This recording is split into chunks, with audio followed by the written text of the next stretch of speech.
Welcome to watch today's Fresham.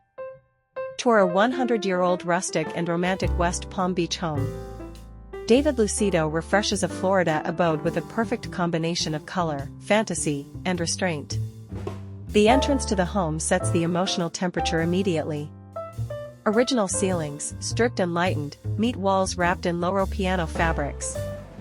A bronze sculpture anchors the space where others might place flowers.